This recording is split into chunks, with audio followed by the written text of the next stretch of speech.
The first time I saw her, she was just a flicker of movement through the trees, someone else on that lonely ridge above the lake. I'd been hiking for 3 days without seeing another soul, so when she stepped out onto the trail ahead, it felt like spotting a ghost. Her pack looked too big for her frame, and her clothes were streaked with the same red dust that clung to mine. She smiled, a tired sort of smile, and said, "You heading north too?" That was how it started. 2 strangers, both following the same winding line through the backcountry. It seemed natural to walk together, safer even. The ridge trail was steep and narrow, curling along the edge of a ravine that dropped into the hush of spruce and pine below. The air smelled of rain waiting to fall. We made easy conversation at first, the kind hikers share when they're still feeling each other out. She said her name was Anna from Oregon, working as a teacher, but taking a long break to clear her head. Her pace matched mine, her compass steady. When thunder began to mutter in the distance, we both agreed to push for the next shelter. By the time we reached it, the clouds had split open.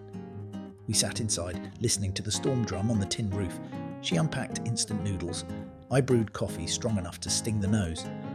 Between the flashes of lightning, we shared bits of our lives. She spoke about her brother, who'd hiked part of this same trail years ago but never finished. "I'm sort of walking it for him," she said. There was something in her tone that made me pause. Not grief exactly, but a hollow space where it should have been. I didn't press. Everyone out there was walking away from something. That night, I woke to the sound of movement outside. Just the rain, I told myself. Or maybe a deer nosing around. But when I looked over, Anna's sleeping bag was empty. I saw the beam of her headlamp through the cracks of the shelter wall, sweeping the trees.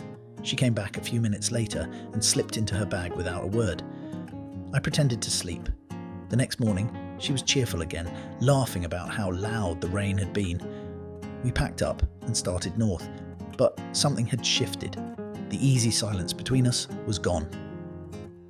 I kept noticing small things, the way she avoided certain questions, the way her map didn't match mine, how sometimes she seemed to know what was coming up ahead before we reached it. I told myself I was being paranoid. Out here, you learn to trust strangers fast or you walk alone. Still, I couldn't shake the feeling that I was missing something important, something just beneath the surface of her calm voice and steady stride. We hiked through a long valley that day, a place where the trees grew close and the air held the smell of wet moss and cold stone. The storm had left everything glistening, drips falling from cedar branches, puddles catching pale sky. For a while, we didn't speak. Our boots made a soft rhythm on the muddy trail, the sound that always calms me on long hikes, but my mind wasn't calm. I kept circling back to the night before, to the beam of her headlamp swinging through the dark. I told myself maybe she'd just gone out to use the woods. Still, I couldn't stop wondering why she'd taken her pack with her. By afternoon, we reached a wide clearing where an old logging road cut through the forest. I pulled out my map to double-check our route. That's when I saw her studying me instead of the path. "You sure that's the right turn?" she asked. "I thought we were staying on the ridge a bit longer." Her voice was easy, but her eyes weren't. I showed her the topographical lines, the bend in the creek, the small X marking the next campsite. "See, it's right here."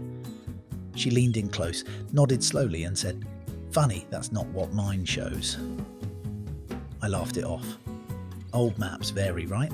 She said hers was printed years ago from a friend's copy. Still, when we reached the fork, she hesitated. "You go first," she said.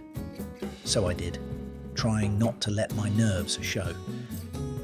The trail narrowed again, weaving through stands of spruce.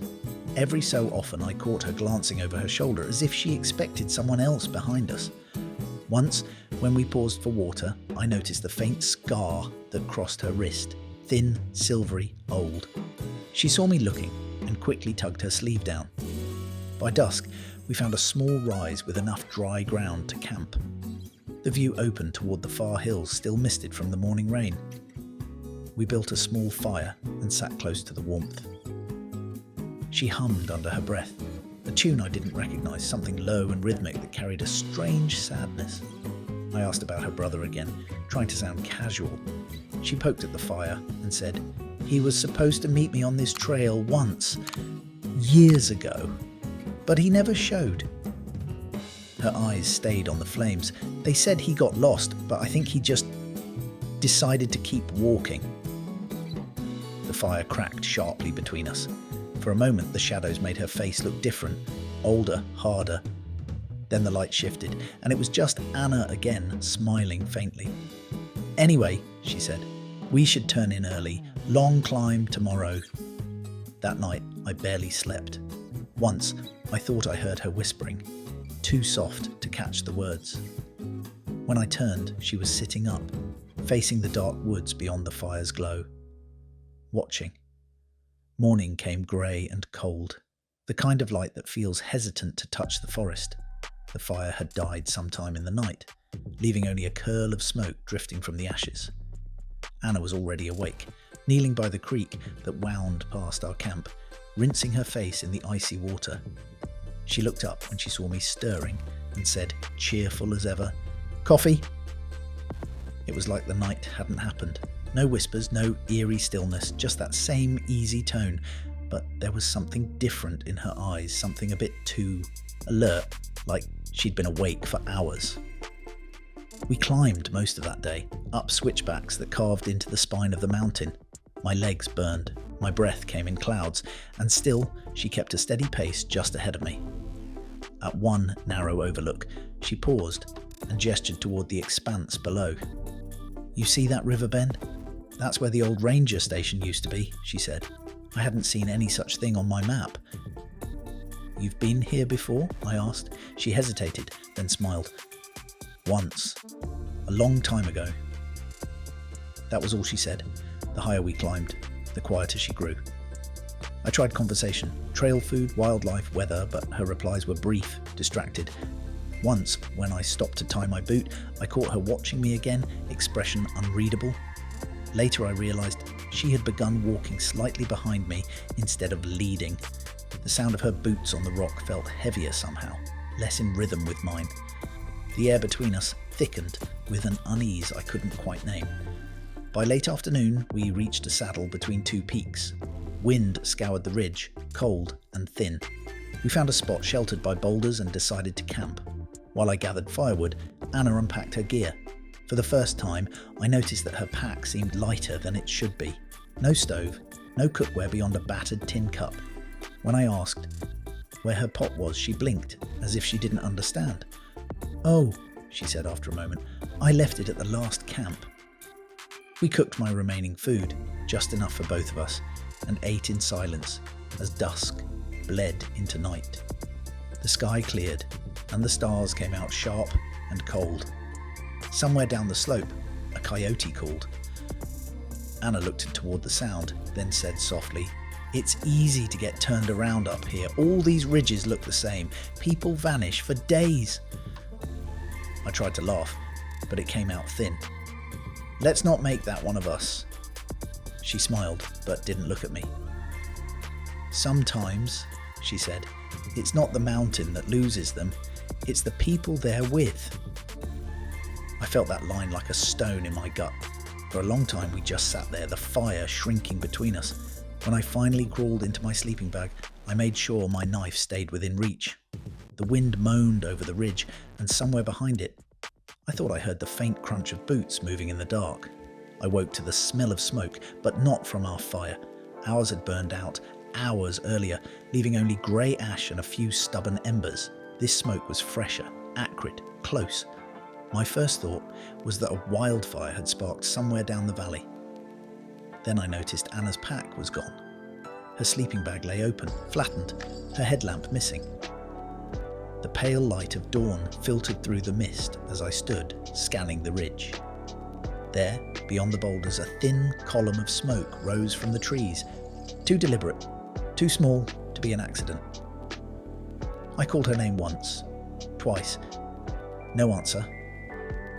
Against my better judgment, I followed.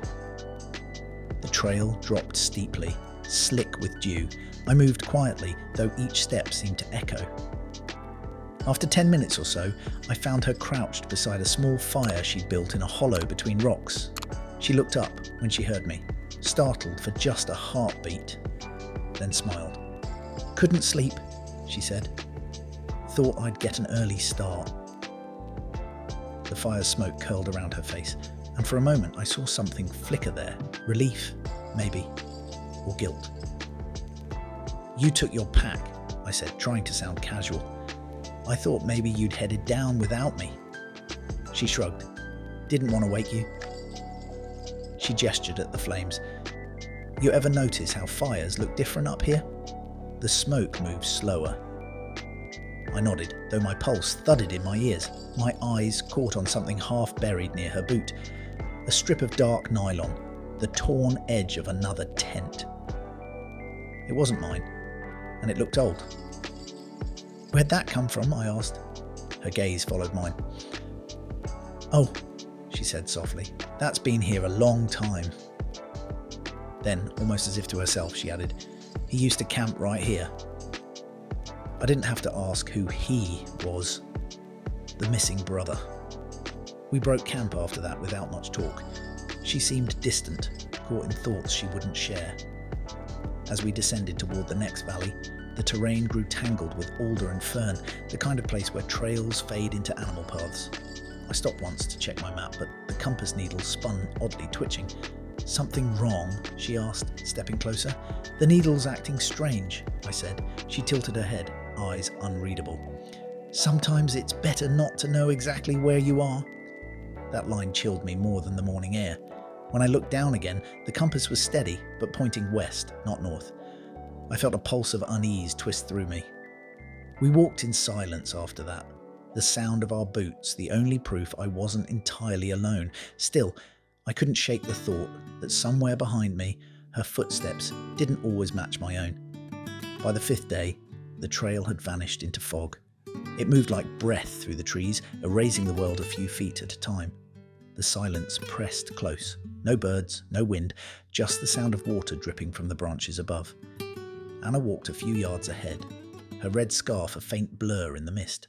I realised I was no longer sure which direction we were even heading. Every ridge looked like the last. Every stream crossed our path in the same lazy bend. Around noon, the fog thinned just enough to show a wooden sign, half rotted and nailed to a pine. The letters were nearly gone, but I could make out the words "Trail closed, landslide hazard." I stopped. "We're off the main route," I said. Anna turned, expression calm but unreadable. "I know," she said. "It's shorter this way." "Shorter to where?" She didn't answer. Instead, she started walking again, her boots sinking in the damp moss. Something in me snapped. The unease, the half-truths, the feeling that I was being led somewhere I hadn't agreed to go. I said her name sharply. She stopped, but didn't turn around. "I think I'll head back," I said, forcing steadiness into my voice. "I'll catch the marked trail again." Finally, she faced me. The fog swirled between us. "You could," she said, "but you'll never find it now. It's easy to get lost here." "Maybe," I said, "but I'd rather take my chances alone." She studied me for a long time, and then something in her face softened, almost pity. "Suit yourself," she murmured, and walked on until the fog swallowed her whole. For a few seconds, I just stood there listening. Then I turned in the opposite direction. My compass still pointed west, but I trusted my instincts more than the needle now. I followed the faint slope of the land, listening for water, keeping to the sound of a creek I hoped led somewhere. By dusk, the fog began to thin, revealing the valley floor far below. Smoke, real smoke this time, rose from a ranger's cabin. Relief hit so hard it left me trembling. When I reached the cabin, the ranger stared as I told him where I'd come from. "Trail's been closed for years," he said. "Rockslide wiped it out after a hiker went missing. Woman named Anna. That was 3 summers back." I sat in silence, staring into his campfire as the night settled around us. Somewhere in the distance, a coyote cried, and the sound carried like a memory I couldn't quite shake. I never knew whether what I'd seen on that ridge was real or not.